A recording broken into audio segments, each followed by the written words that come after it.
Mi nombre es Natalie Rey. Tengo 31 años y me dedico a investigar fraudes de seguros comerciales. Eso debería haberme hecho más difícil de engañar, pero nunca esperé que el fraude más calculado de mi vida comenzara con mi propia familia en un aeropuerto de Lisboa. Estábamos cerca de la puerta de embarque cuando mi hermano me arrebató el pasaporte de la mano. No discutió.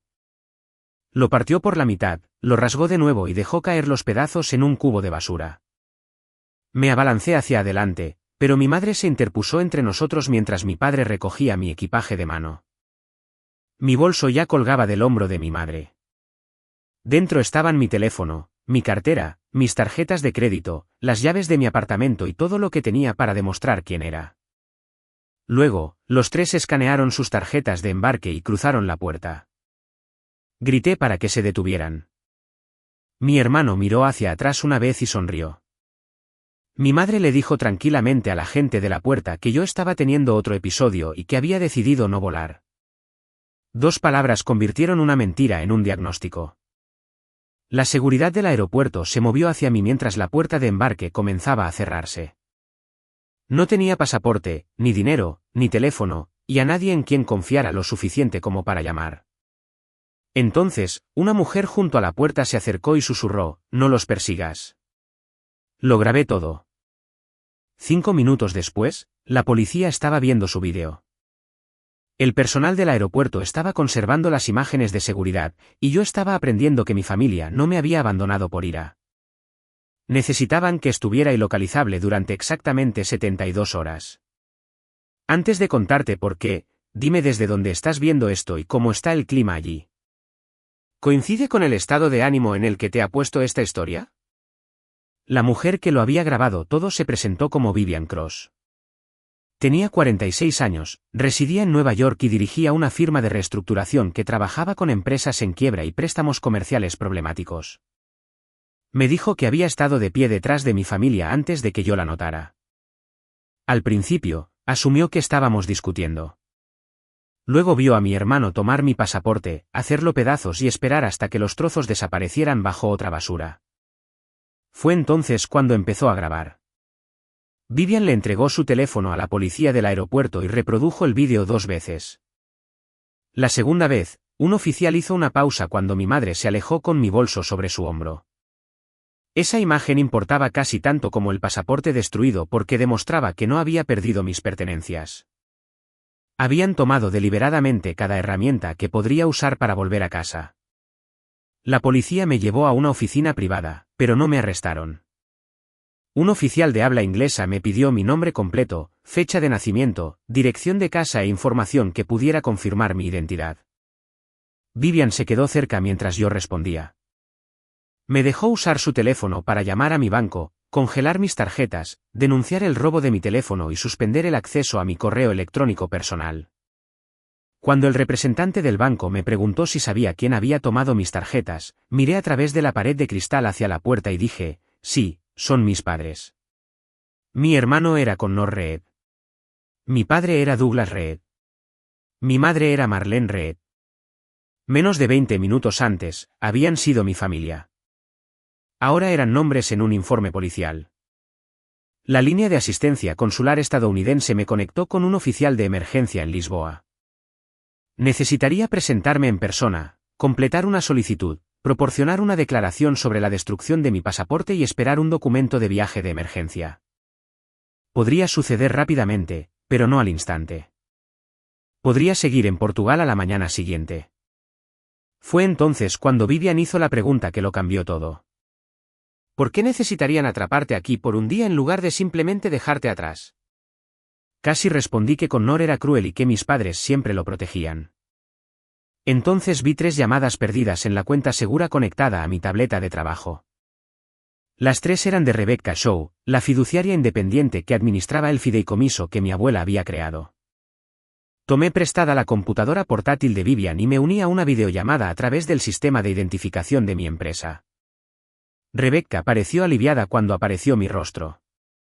«Natalie», dijo, «tu familia me contactó hace 2 horas. Afirman que sufriste una crisis psiquiátrica y que no se te puede localizar. Connor presentó una solicitud de emergencia para convertirse en gerente temporal de Red Story Properties. Se me encogió el estómago. Red Story Properties poseía 2 almacenes comerciales en las afueras de Worcester. Mi abuela había colocado el 51% del interés de voto en un fideicomiso y me había nombrado beneficiaria controladora. Los almacenes eran rentables, no tenían deudas y valían mucho más que el fallido negocio de suministros de mi familia. Rebecca continuó, la compañía de tu padre tiene una revisión de préstamo en 72 horas. Están pidiendo usar los almacenes como garantía. Proporcionaron un documento que dice que tú cediste voluntariamente la autoridad de gestión antes de salir del país. Le dije que no había firmado nada. Le expliqué lo que sucedió en el aeropuerto y sostuve el número del informe policial frente a la cámara. Rebecca congeló inmediatamente todos los cambios propuestos. Prometió que ninguna transferencia, hipoteca o nombramiento sería aprobado sin una verificación directa de mi parte. Luego le pedí que no le dijera a mi familia que había llamado. Ella dudó. ¿Por qué? Porque creen que estoy indefensa, dije. Necesito saber qué harán mientras sigan creyendo eso. Vivian me estudió desde el otro lado del escritorio. Ya no veía a una viajera varada. Veía a alguien que había identificado la estructura de un crimen. Para cuando la oficina consular organizó mi cita de emergencia, entendí la verdad. Las vacaciones nunca habían sido un intento de reparar a nuestra familia. Lisboa había sido elegida porque ponía un océano entre mí y la propiedad que querían.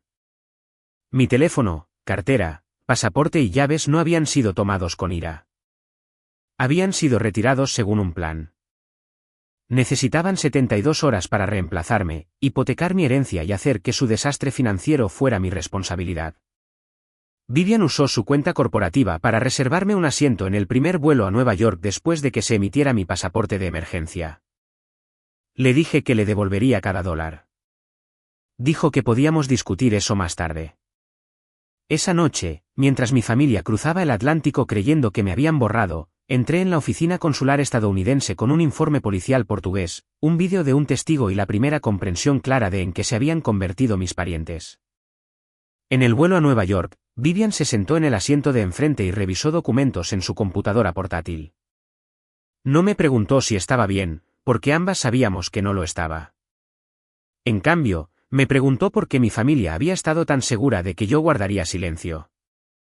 La respuesta estaba enterrada en años de traiciones más pequeñas que yo había renombrado repetidamente como obligaciones familiares. Cuando tenía 23 años, mi padre me pidió que garantizara un contrato de arrendamiento de equipo comercial para Red Hospitality Supply. Dijo que la compañía se estaba expandiendo y que el prestamista solo necesitaba un cofirmante más joven con un crédito limpio. Llevaba 9 meses en mi primer trabajo de investigación de seguros. No sabía que él ya había incumplido pagos en otras 2 cuentas. 6 meses después, llegaron avisos de cobro a mi apartamento. Mi padre culpó a un trimestre lento. Mi madre me dijo que no lo avergonzara haciendo preguntas delante de Connor. Pasé 2 años reconstruyendo mi crédito mientras ellos continuaban pidiendo equipo bajo la cuenta de la empresa. A los 26, investigué un incendio en un almacén para otro negocio y aprendí con qué frecuencia los propietarios desesperados inflaban el inventario dañado. 3 semanas después, se desató un pequeño incendio eléctrico en las instalaciones de mi familia. Connor llamó antes de que llegara el ajustador de seguros. Quería saber cuánto podían agregar a la lista de inventario sin llamar la atención.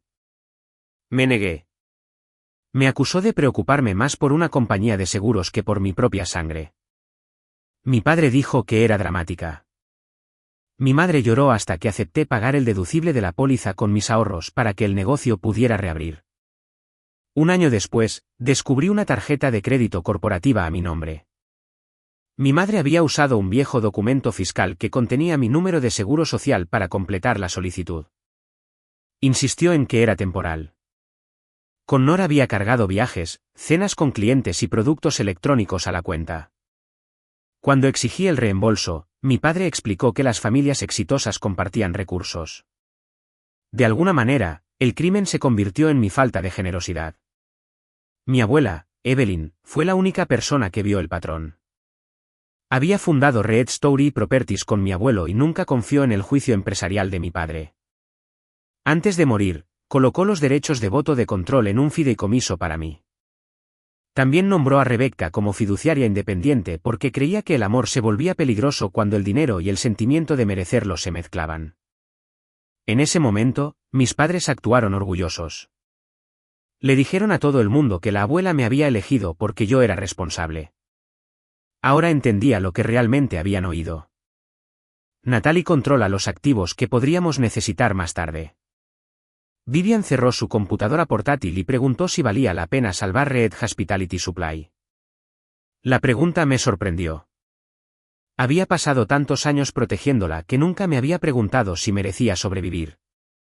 La empresa empleaba a 38 personas. Algunas habían trabajado allí desde que yo era adolescente.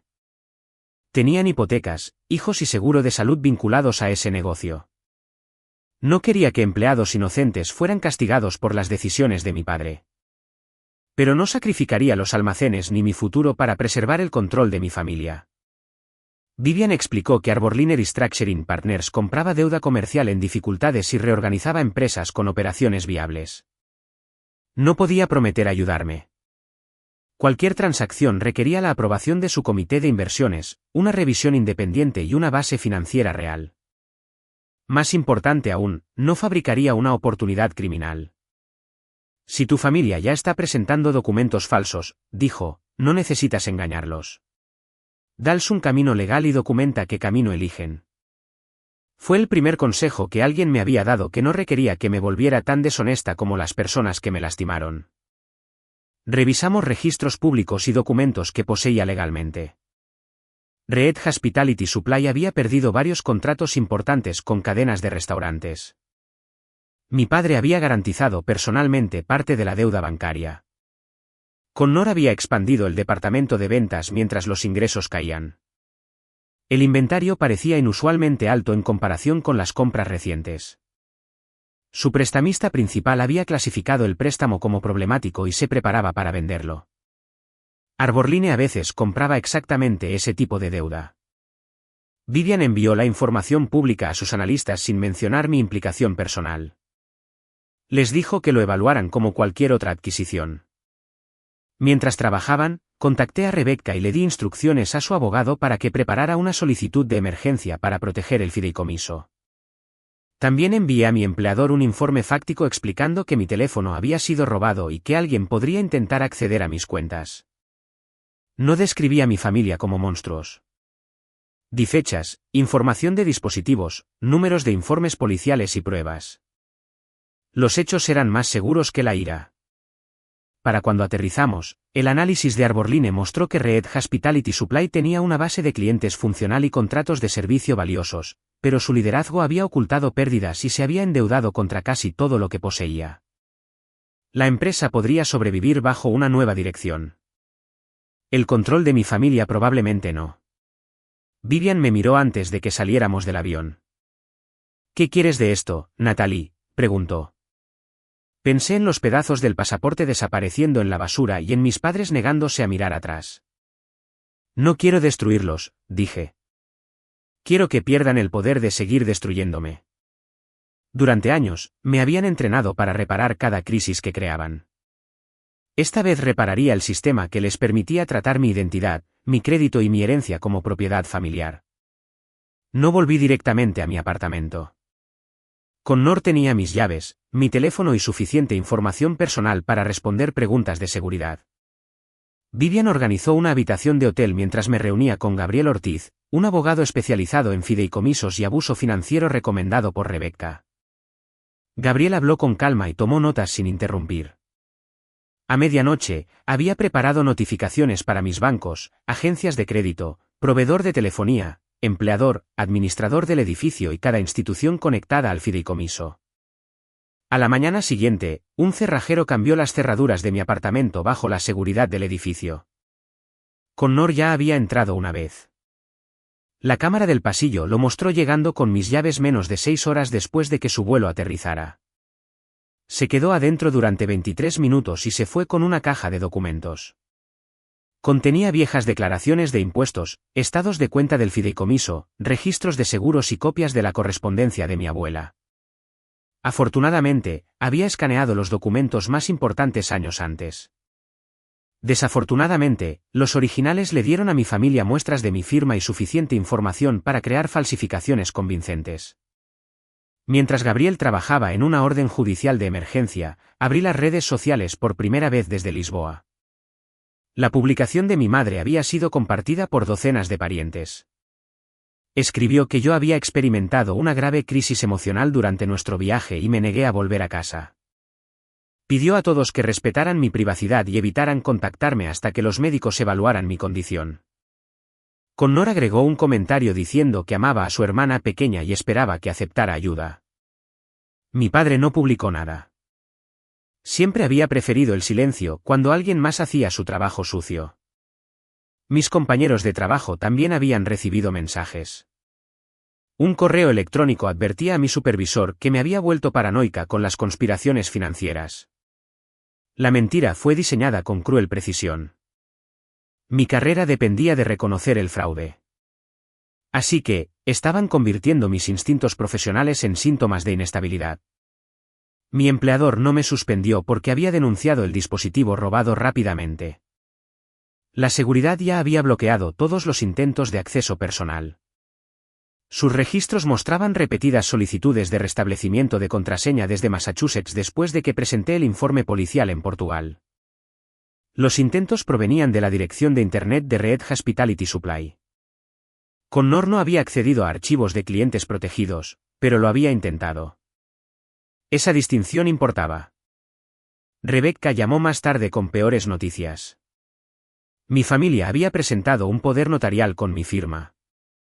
Declaraba que yo había transferido voluntariamente el control temporal de mis derechos de voto del fideicomiso a mi padre antes de ir a Lisboa. Adjunta había una carta de un médico que afirmaba que yo había mostrado una grave inestabilidad emocional. La carta estaba fechada 2 días antes de nuestro vuelo de regreso a casa. Nunca había conocido al médico cuyo nombre aparecía al final. Gabriel encontró irregularidades de inmediato. El poder notarial usaba un lenguaje copiado de un documento de sucesión más antiguo. La dirección del testigo pertenecía a una oficina vacía. La carta del médico no tenía número de historial médico ni información de contacto más allá de un correo electrónico genérico. No era suficiente para probar quién creó los documentos, pero sí para que un juez prohibiera temporalmente cualquier cambio en la gestión o el uso de los almacenes como garantía. Rebecca quería rechazar la solicitud de la familia de inmediato. Le pedí que enviara solo una respuesta neutral, diciendo que se requería documentación adicional. Gabriel apoyó la decisión siempre que cada comunicación pasara por un abogado y ningún activo estuviera en riesgo. No estábamos creando un crimen. Estábamos preservando la evidencia de uno ya en progreso. Esa tarde, el Comité de Inversiones de Arborline aprobó la compra de la deuda problemática de Red Hospitality Supply, sujeta a una diligencia de vida final. El banco estaba ansioso por vender. Había perdido la confianza en los informes financieros de mi padre y prefería un pago con descuento a una ejecución hipotecaria. Arborline adquirió el préstamo a través de una transacción legítima. A mi familia no se le informó que yo tenía alguna conexión con Vivian. Recibieron una carta formal que indicaba que su deuda ahora pertenecía a Arborline Restructuring Partners. La carta ofrecía 2 opciones. Arborline podría comenzar a hacer cumplir el préstamo y las garantías personales o considerar un plan de reestructuración que podría preservar el negocio y proteger a la mayoría de los empleados. Para calificar, los propietarios debían revelar todos los activos, pasivos, disputas, participaciones en la propiedad, reclamaciones de seguros y garantías propuestas. Los formularios indicaban claramente que se debía informar sobre cualquier autoridad en disputa. Una sección separada permitía a los prestatarios explicar problemas de gestión temporal sin afirmar que alguien estaba incapacitado. Tenían un camino legal. Podrían admitir que el fideicomiso estaba controlado por mí, revelar que yo impugnaba el poder notarial y pedir tiempo. Arborline aún podría haber trabajado con ellos. En cambio, Connor llamó al número de la carta menos de 15 minutos después de recibirla. Vivian nos permitió a Gabriel y a mí escuchar porque yo era una parte interesada documentada y el abogado lo había aprobado. Connor le dijo al representante que no había ninguna disputa de propiedad. Dijo que mi padre tenía autoridad completa sobre la empresa de almacenes porque yo me había hecho a un lado voluntariamente después de enfermarme mentalmente. El representante preguntó si yo había firmado la transferencia libremente. Connor respondió, absolutamente. Mi madre confirmó la misma afirmación por escrito. Mi padre presentó una declaración diciendo que estaba actuando para protegerme de mi juicio en declive. Los escuché borrarme, una frase a la vez. Vivian colocó una copia impresa del formulario de divulgación sobre la mesa. Cerca de la línea de la firma, una oración aparecía en negrita. Se requería que los prestatarios corrigieran cualquier declaración inexacta antes de la aprobación final. Recibirían esa advertencia más de una vez. Pasamos los siguientes días construyendo una cronología. El vídeo del aeropuerto mostraba a Connor destruyendo mi pasaporte. Otro ángulo mostraba a mi madre llevando mi bolso. Mi solicitud de pasaporte de emergencia documentaba que estaba coherente y era capaz de gestionar mis asuntos. Los registros de seguridad mostraban intentos de entrar en mis cuentas. La cámara del pasillo grabó a Connor entrando en mi apartamento. La orden judicial protegía el fideicomiso. Mi familia creía que nada de eso existía. Creían que estaba atrapada en Portugal y que su historia sobre mi salud mental haría que cada objeción sonara irracional. Gabriel me advirtió que ver sus firmas en los documentos finales dolería. Le dije que ya había visto la verdad en el aeropuerto. Las firmas solo la harían admisible. Arborline programó una reunión de reestructuración en Nueva York y envió a mi familia una lista de documentos requeridos antes de que el dinero pudiera ser liberado. La oferta era real si la empresa revelaba su condición honestamente, aceptaba nuevos controles de gestión y separaba sus obligaciones del fideicomiso. Arborline estaba preparada para proporcionar capital de trabajo limitado. El plan reduciría las operaciones, vendería equipos no utilizados, renegociaría contratos con proveedores y preservaría la rentable división de mantenimiento. Mi padre podría haber salvado parte del negocio. Connor podría haber evitado la exposición criminal. Mi madre podría haber corregido su declaración falsa. Cada formulario les dio otra oportunidad para detenerse. En cambio, trataron cada solicitud como un problema a superar. Mi padre firmó una declaración afirmando que Red Story Properties lo había autorizado a pignorar ambos almacenes como garantía. Mi madre firmó como directora financiera y certificó que toda la información de propiedad estaba completa.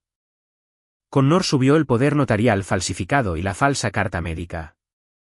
También presentó un informe de inventario que afirmaba que la empresa poseía casi $900.000 en equipamiento de restaurante.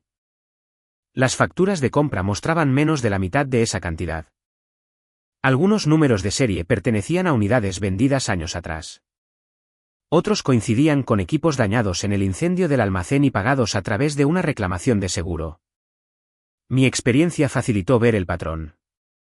Habían tomado registros antiguos, cambiado fechas y contado el mismo equipo más de una vez.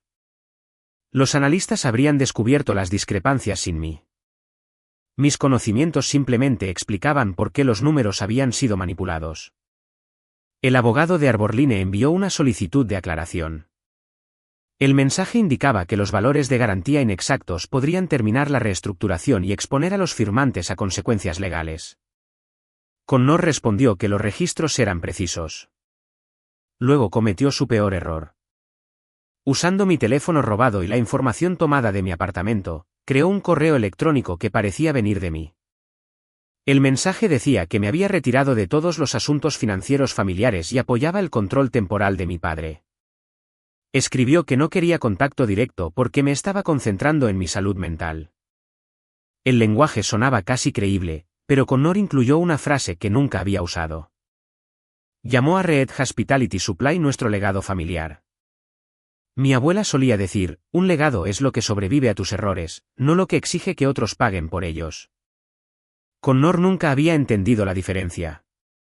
El correo electrónico fraudulento fue enviado a través de un proceso de recuperación de cuenta que dejó un rastro de seguridad detallado. El teléfono había sido denunciado como robado. El inicio de sesión de reemplazo provino de la red de la empresa. El código de recuperación se solicitó después de que se presentó el informe policial del aeropuerto. Gabriel remitió los registros a los investigadores de delitos financieros que revisaban los documentos falsificados y la denuncia por robo de identidad. No sabíamos si se aprobarían los cargos. Esa decisión pertenecía a los fiscales. Continuamos documentando hechos. 3 días antes de la reunión, mi madre llamó a Arborline directamente. Escuché desde la oficina de Gabriel. Su voz era más baja que la de Connor. Preguntó si la transacción podría proceder sin la garantía de los almacenes. El representante explicó que Arborline podría considerar otra estructura si la familia revelaba completamente todas las disputas de propiedad y gestión. Hubo un largo silencio. Por un momento, creí que diría la verdad.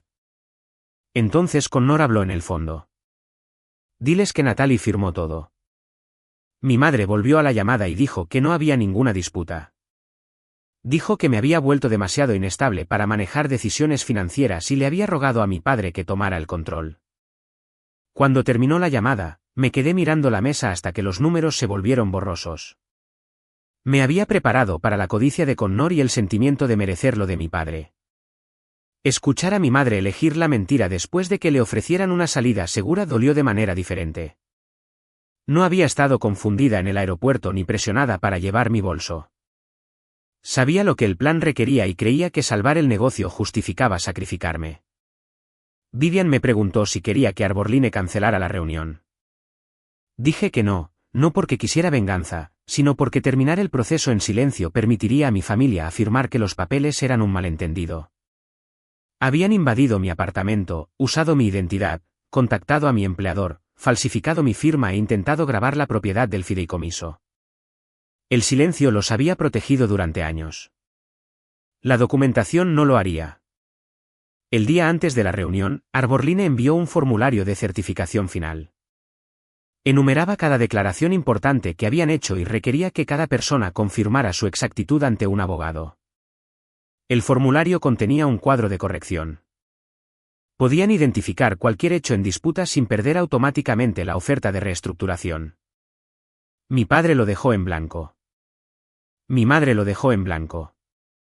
Connor escribió: no se requieren correcciones. Gabriel recibió la confirmación de que los investigadores habían obtenido órdenes de registro para el negocio familiar, los dispositivos de Connor y los registros relacionados con la falsa carta médica. El médico nombrado en ella era real, pero no la había escrito. Estaba asistiendo a una conferencia en Arizona en la fecha indicada. Su oficina confirmó que mi familia nunca había sido paciente allí. La cuenta de correo electrónico genérica se había creado a través de una conexión a Internet asociada al apartamento de Connor. Los fiscales aún estaban determinando los cargos, pero la evidencia ya no era un conflicto familiar privado. Era una serie documentada de actos deliberados. En la mañana de la reunión, me vestí con un traje azul marino y puse la última carta de mi abuela en mi bolso. No me escondí en una sala de vigilancia. Entré al edificio de Arborline por las puertas principales. Vivian se reunió conmigo en el vestíbulo y me recordó que la reunión no era un juicio. No necesitaba convencer a mi familia de que me habían lastimado. Solo necesitaba dejar que el registro hablara.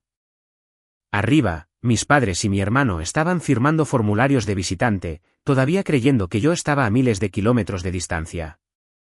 Pensaban que el dinero que esperaba al final de la reunión lo rescataría. No entendían que cada documento que presentaron había eliminado otra excusa. La sala de reuniones estaba diseñada para que las conversaciones difíciles parecieran ordinarias. Había una mesa pulida, una pantalla en la pared, botellas de agua y carpetas idénticas ante cada silla. Mi padre se sentó a la cabecera de la mesa como si ya controlara la sala. Mi madre estaba a su lado, sosteniendo un bolígrafo con ambas manos. Connor se reclinó, sonriendo a los mensajes en su teléfono. Vivian se sentó con el abogado de Arborline y 2 representantes del equipo de administración de préstamos. Gabriel y yo esperamos en una oficina contigua con la puerta cerrada. Un investigador nos había dicho que no entráramos hasta que Arborline completara sus preguntas de verificación final. La familia necesitaba una última oportunidad para corregir el registro sin verme. El abogado de Arborline revisó la reestructuración propuesta. La empresa recibiría fondos operativos temporales, pero el gasto sería monitoreado. Los activos no utilizados se venderían. Los salarios de la dirección se reducirían. Ninguna propiedad de los almacenes podría ser pignorada a menos que el beneficiario controlador del fideicomiso lo hubiera autorizado legalmente. Mi padre parecía impaciente. Preguntó cuándo se transferiría el dinero. El abogado dijo que la financiación podría comenzar después de la certificación final. Se dirigió al primero. ¿Confirma usted que posee plena autoridad para pignorar los intereses de Red Story Properties? Sí, respondió mi padre. ¿Natalie Reed le otorgó voluntariamente esa autoridad? Sí. ¿Hay alguna disputa con respecto al poder notarial presentado a Arborline? Ninguna disputa en absoluto. La abogada le preguntó a mi madre si tenía conocimiento personal de mi supuesta incapacidad. Mi madre dijo que había presenciado mi crisis en Lisboa. Afirmó que me volví paranoica, rechacé la ayuda, le entregué mis pertenencias y elegí quedarme. Dijo que la familia había hecho todo lo posible por protegerme. Connor confirmó su versión. Dijo que yo había estado luchando durante meses y recientemente había acusado a parientes de conspirar contra mí. Cada acusación que yo pudiera hacer ya había sido enmarcada como prueba de enfermedad. La abogada colocó la certificación final ante ellos. Antes de que alguien firme, dijo, necesito hacer una pregunta adicional. ¿Cambiaría alguna parte de sus declaraciones si Natalie Reed ya hubiera regresado a los Estados Unidos?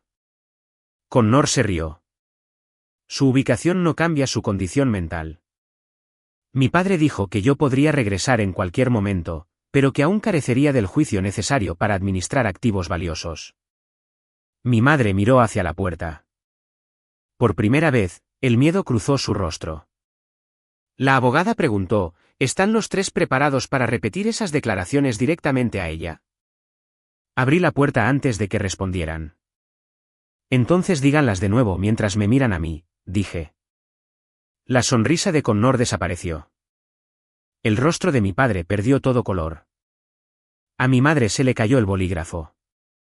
Caminé hasta la silla vacía frente a mi padre y puse mi pasaporte de emergencia sobre la mesa.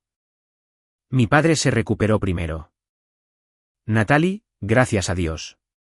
Hemos estado aterrorizados. Abrí mi carpeta. Le dijeron a Arborline que me quedé voluntariamente en Lisboa. Connor se levantó. Este es un asunto familiar privado. Vivian le dijo que se sentara. Arborline era dueña de la deuda relacionada con esta reunión, el fraude que involucraba esa deuda no era privado. Mi madre comenzó a llorar y dijo que todo se había salido de control. Le pregunté si estaba fuera de control cuando tomó mi bolso o cuando firmó una declaración diciendo que yo era mentalmente incapaz. Dijo que estaban tratando de salvar la empresa y proteger a los empleados. Gabriel entró y tomó la silla a mi lado. Conectó su computadora portátil a la pantalla de la pared. El primer vídeo mostró a Connor tomando mi pasaporte y haciéndolo pedazos. La sala se llenó con el sonido del papel rasgándose. El segundo ángulo mostró a mi madre cruzando la puerta con mi bolso mientras yo la llamaba. Mi padre miraba fijamente la mesa. Connor dijo que al vídeo le faltaba contexto. Gabriel mostró el informe policial portugués y la evaluación de identidad consular. Ambos me describían como tranquila, cooperativa, orientada y capaz de gestionar mis asuntos. Mostró la marca de tiempo en la carta médica falsificada y la confirmación de que el médico estaba en Arizona. Mostró los registros que conectaban la cuenta de correo electrónico falsa con el apartamento de Connor. Luego mostró los registros de acceso de mi teléfono robado y el vídeo de seguridad de Connor entrando en mi apartamento.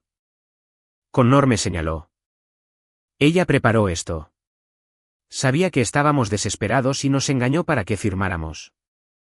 Vivian respondió antes de que yo pudiera. Arborline le ofreció a su empresa una reestructuración legal. Se les invitó a revelar la autoridad en disputa.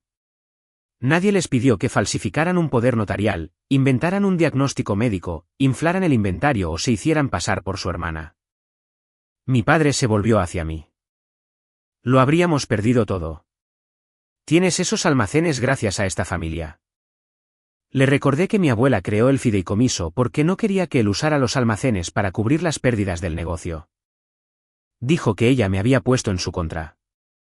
No, dije, ella fue la única persona que me enseñó que ayudar a alguien no requiere renunciar a la propiedad de mi vida. Mi madre buscó mi mano, pero la aparté. Susurró que los padres a veces tomaban decisiones terribles cuando tenían miedo. Le pregunté si el miedo la había obligado a decirle a mi empleador que yo era mentalmente inestable. No tuvo respuesta. Connor retiró su teléfono de la mesa. Su voz se volvió aguda. Dijo que había descargado información de mis dispositivos y que podía destruir mi carrera antes de que yo destruyera la suya. La directora de seguridad de mi empresa, que se había unido de forma remota con un abogado, apareció en la pantalla de la pared. Explicó que no se habían almacenado registros de clientes protegidos en mi teléfono personal. Cada intento de acceso no autorizado había sido bloqueado y preservado. La amenaza de Connor solo había confirmado su intención de usar información robada. Bajó el teléfono. El abogado de Arborline anunció que la oferta de reestructuración se retiraba porque no se podía confiar en los informes financieros y las certificaciones. Arborline solicitaría el nombramiento de un administrador judicial para preservar las partes viables del negocio. Rebecca se unió por vídeo y confirmó que mi padre, mi madre y mi hermano habían sido suspendidos de todos los roles administrativos relacionados con el fideicomiso. Los almacenes no asegurarían su deuda. Mi padre golpeó la mesa con la mano. Me acusó de elegir a extraños por encima de la familia. Miré a Vivian, Gabriel, Rebecca y a las personas que habían seguido los procedimientos en lugar de explotarme. Luego miré a las 3 personas que me abandonaron en otro país. Los extraños me dieron un teléfono, dije. Mi familia me quitó el mío. La puerta de la sala de conferencias se abrió. 2 investigadores entraron con oficiales adicionales en el pasillo. Presentaron órdenes de arresto relacionadas con robo de identidad, documentos falsificados, intento de fraude financiero, acceso no autorizado y conspiración. Explicaron que los cargos finales se determinarían a través del proceso legal. Mi madre comenzó a sollozar. Mi padre exigió un abogado. Connor insistió en que yo había manipulado a todos. Los oficiales los separaron antes de que pudieran coordinar sus historias. No hubo lucha. El sonido que se quedó conmigo fue el silencioso clic del teléfono de Connor siendo sellado dentro de una bolsa de pruebas. Un oficial me devolvió más tarde mi bolso, recuperado de la casa de mis padres durante el registro. La mayor parte del efectivo había desaparecido y mis tarjetas habían sido retiradas, pero el sobre que contenía la última carta de mi abuela todavía estaba dentro de un bolsillo interior. Mi padre creía que vine a Nueva York para proteger una herencia. Connor creía que vine a destruirlo. Mi madre creía que la culpa me haría rescatarlos de nuevo. Todos estaban equivocados.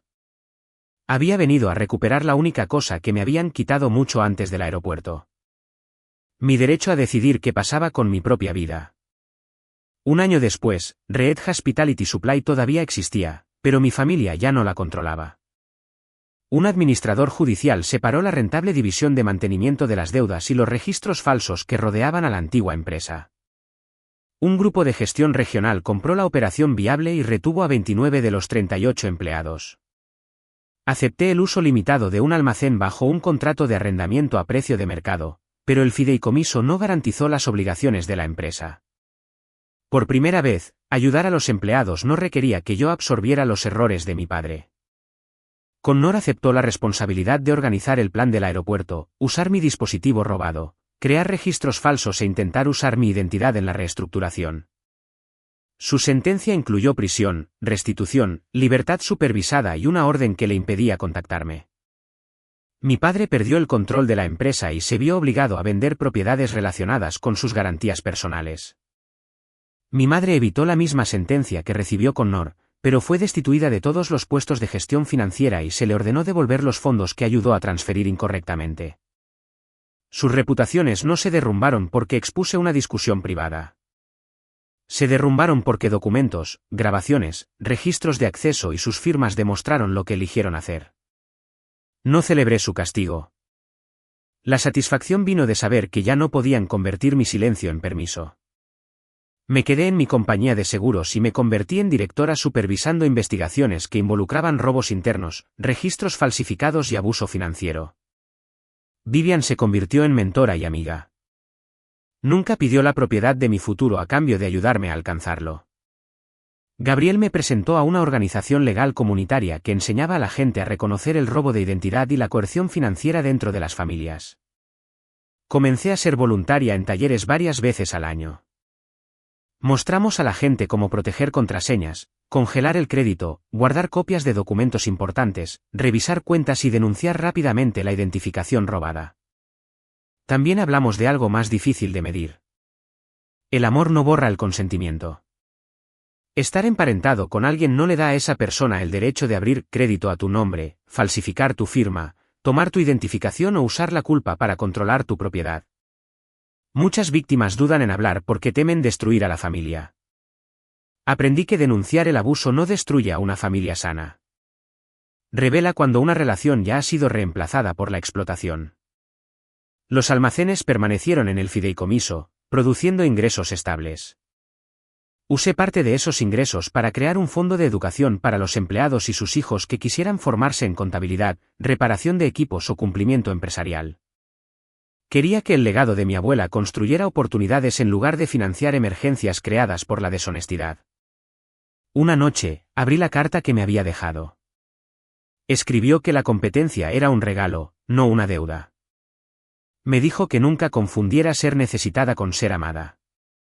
Había pasado la mayor parte de mi vida creyendo que los límites eran castigos. Ahora entendía que los límites eran instrucciones sobre cómo se permitía a las personas permanecer en mi vida. Cualquiera que llamara egoístas a esos límites solía ser alguien que se beneficiaba de mi falta de ellos. La lección más valiosa no fue que la venganza pudiera derrotar a parientes crueles. Fue que el conocimiento, la preparación y el autorrespeto podían interrumpir un ciclo antes de que consumiera a otra generación. Protegerte no significa perder la compasión. Significa negarte a que la compasión se convierta en un arma en manos de otra persona. La familia puede merecer apoyo, perdón y segundas oportunidades, pero ninguna requiere renunciar a tu seguridad o dignidad. ¿Dónde trazarías la línea entre ayudar a las personas que amas y permitir que te destruyan? Esta historia es completamente ficticia y está destinada únicamente a fines de entretenimiento y educativos.